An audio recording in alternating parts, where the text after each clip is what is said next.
if you want to see the process of an artist creating a digital design and are partial to the 60s, this tutorial is for you. I'm going to go through the steps I took to create this design and give you some tips on how to create one yourself. 1, 2, 3, funky! My first step in starting a design is the rough draft or the sketch stage. I jot down any ideas I come up with for the text, background, and focal point of the design. As you can probably guess due to the text, my focal point is going to be a retro girl, and I'm going to be implementing certain shapes in her design. For the skirt of her dress, I drew this curvy triangle shape. I tried to go off of the shape of a boombox.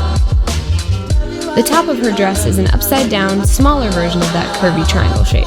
This shape was inspired by the shape of those glass cups that milkshakes come in. Of course, I'm giving her a milkshake to hold. People were always holding milkshakes in the 60s. At this stage, I don't worry about it being messy or janky looking. I just get it all out so I can refine it later.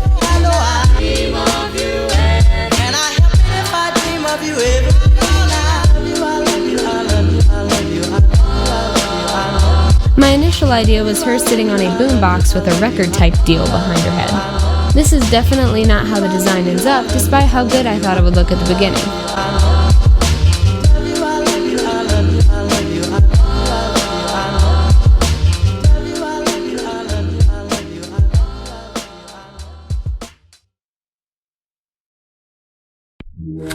After lowering the opacity of the sketch, I started inking over it with an effect line pen to get the basic lines down.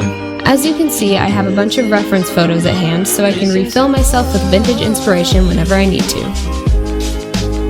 I want my lines to look smooth and defined, so a lot of the work is just drawing the same lines over and over again until it has that smooth curve or sharp edge that you want.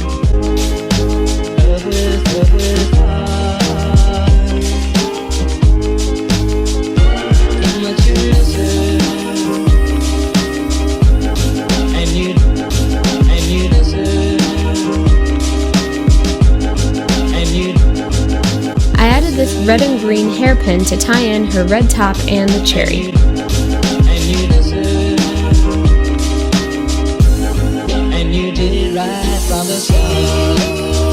I unfortunately drew on the wrong layer and had to start the shirt over on the correct one. The most important advice I could give you in digitally creating anything is this. Make sure you are drawing on the right layer. That's why it's a good idea to label your layers as what they are. Inking, coloring, milkshake, shirt, etc. So you don't accidentally draw the shirt over the milkshake she's holding, or draw the shirt on the same layer as her hand. I could definitely stand to follow that advice better.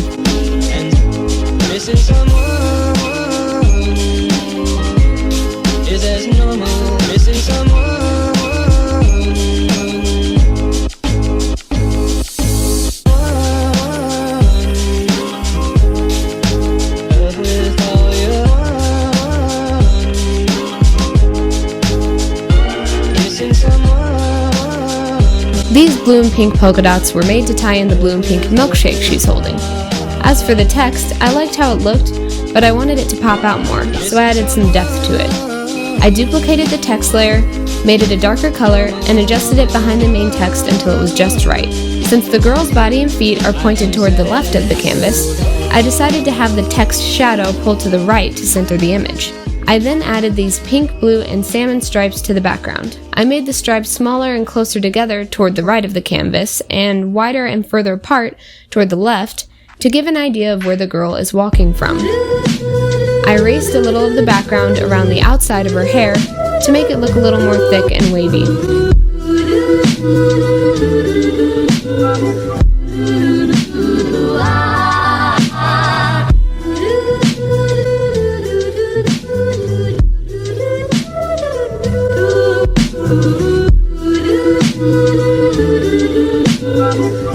I knew the corners looked a little bare, so I played around with that dark brown color.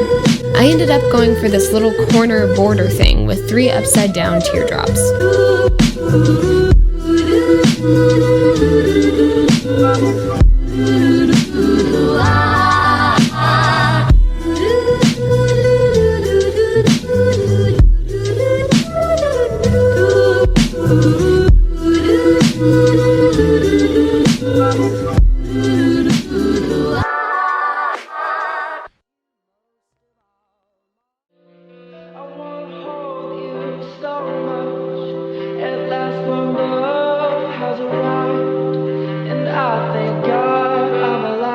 To tie in that design in the corner, I drew some records under her feet. In reality, it would be quite egregious in the 60s to step on records, but we will ignore this fact for the sake of the design.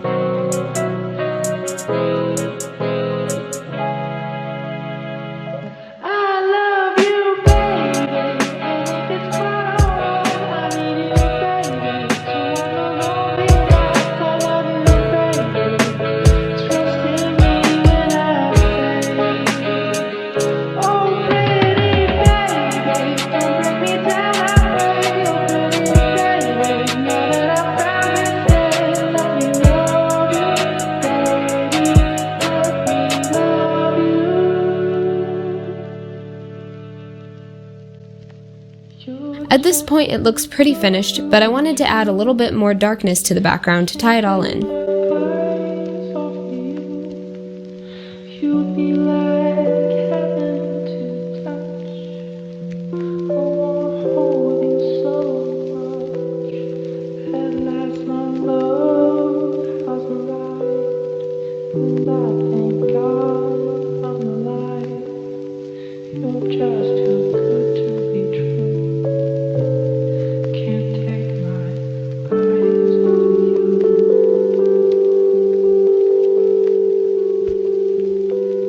I ended up going for this stitching pattern, which helped add just the right amount of vintagey detail it needed. Once again, a lot of my design process is just messing around with it and trying this and that until it looks right. Just telling you to mess around with it is pretty vague though, so to be more specific, I would just say to keep in mind composition, angling, shapes, and just reposition the different focal points and details of your design until the whole image looks whole and complete. And eventually, it's done. I'm really happy with how this retro design turned out. Ever since I was little, I've loved the aesthetic of the 50s and 60s, so it was a lot of fun to put those feelings into this design. I hope you get something out of it too, and are inspired to get out there and put what you have in your head onto paper, or digital paper in this case. If you want to check out the full image, you can look at my Instagram account, sydney.petersen.art. I have a lot of other artwork on there too. If you guys have any questions or are wondering about any more tips I might have on digital art or other mediums of art, comment them below, and I'll see what I can do. Thanks for watching. See you next time.